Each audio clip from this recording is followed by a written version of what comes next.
So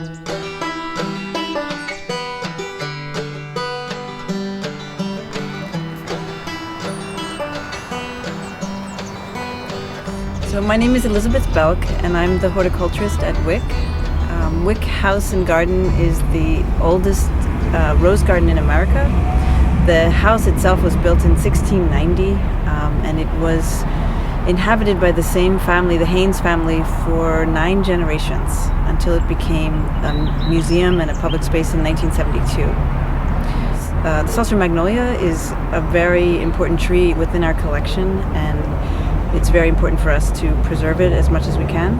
So in order to propagate plants, there are several ways, and different plants lend themselves more easily to different methods. So with the Magnolia, soulangeana, today we're going to try air layering it, because we have one large growth that's coming off of the cambium, which we don't really believe it's going to be able to sustain itself because there just isn't anything on the inside. So air layering it is a way to get a larger piece. That's the benefit of air layering versus other types of propagation, is you end up with a larger piece of the original plant. The supplies are very straightforward. You need sphagnum moss, and of course not treated with any dyes or anything like that. And then you need rooting hormone. I'm also experimenting with willow water, which is made by using the ends of the willow where it's new growth in the spring and putting it in water. You need sheets of plastic sheeting, rubber bands, which you can just get from your mail. If the layer is going to be exposed to the sun, you should wrap it in tinfoil, which is very easy. You don't have to bind it. It closes easily, and it keeps it protected. The most important thing that you need is a grafting knife, because you really do need a sharp blade in order to make the cuts deep enough and clean enough without actually cutting deeply into the plant. So step 1 is you need to soak the sphagnum moss in water. It has to be moist, and it takes a little bit of time. It's, half an hour or so for it to really absorb, and that's why it's a great medium. It's very water absorbent, and it also allows air to circulate. You take the stem that you're going to propagate about 12 inches from the tip, and it shouldn't be any wider than a pencil, and you make one slit cutting through the cambium, so the bark and the cambium, about 1 inch long, and then you make 2 cuts that circle the entire stem on either ends of your long cut. And then using your grafting knife, you peel off the cambium and the bark. It comes off very cleanly, and you'll see the bright green growth underneath. And then you want to take your knife and very lightly scrape off this remnants of the cambium so that it doesn't create a callus. You don't want to have a bridge callus that prevents the roots from forming, because the tree will try to heal itself, and you want the roots to grow. And so what's happened is that you've cut off the possibility of hormones to continue down the branch to the roots. And so what they're going to do is they're going to build up, the carbohydrates and the hormones are going to build up right where that cut is. And so eventually they will produce roots. So once you've made your cut, then you can apply rooting hormone. And this is, some people use it, some people don't. I think anything that gives you an advantage is good. And then you put the damp moss around it. You want to squeeze the excess water out of it, and you want to completely circle the cut with the moss.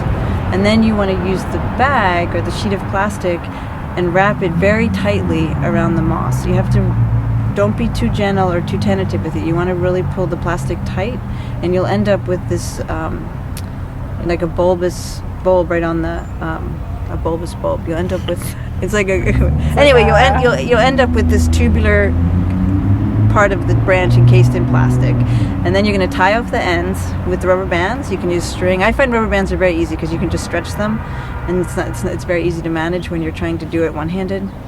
You don't want any of the moss to be outside of the plastic. You want to create a sealed environment inside there.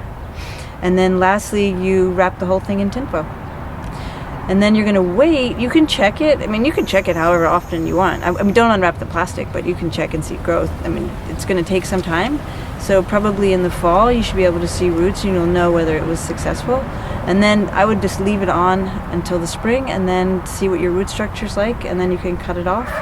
And then you should baby it once you plant it. So air layering, as I said, the benefits are is that you get a larger piece, a larger plant that you can then grow much more quickly. An easier way is to actually just layer right into the dirt. And many plants lend themselves to this. Lots of plants do it naturally if pieces of their branches are lying on the ground. So in this case, you take a piece of branch that's flexible. You don't want to, of course, break anything to get it to the ground. So it's got to be something that's going to reach the ground. And you want to make sure you have a bud in the ground and a bud above the ground. You don't want to, so that it has something to grow with. So you can take off the bud that's in the ground, you can break it off, it has a leaf on it, make a slit, so that you're wounding it a little bit. You can put rooting hormone on it, and then you just bury it, and then with the cut side down, so the roots will be going into the ground. And then if you want, after you put the dirt on, you can put a rock on top of it, and that'll just keep it still. Often what people used to do is that they would just stick it into the ground and they would snap it, and that sticking it into the ground with the snap would be the wound, and then just put a rock on top of it so it stays there. Things like forsythia, absolutely simple. They do it on their own. But any of the viburnums, rhododendrons, magnolias, they're all pretty high success rate with layering. Wyck House and Garden and Farm has many collections. There's an enormous collection in the house of the artifacts of the family. There's an enormous collection of over 100,000 documents. And then the other aspect, which is of course near and dear to my heart, is that Wyck is the oldest rose garden in America. It's not a restoration, it's not a recreation, it's the actual plants that were planted in the early 1800s on top of an existing kitchen garden. It makes sense for Wyck to be involved with growing history because this whole garden is about the preservation of these old species and these old roses. And growing history is really looking at it on a holistic level in terms of what is valuable in plant material in the city and what really needs to be preserved and what does the public really need to know is out there and that they should be paying attention to.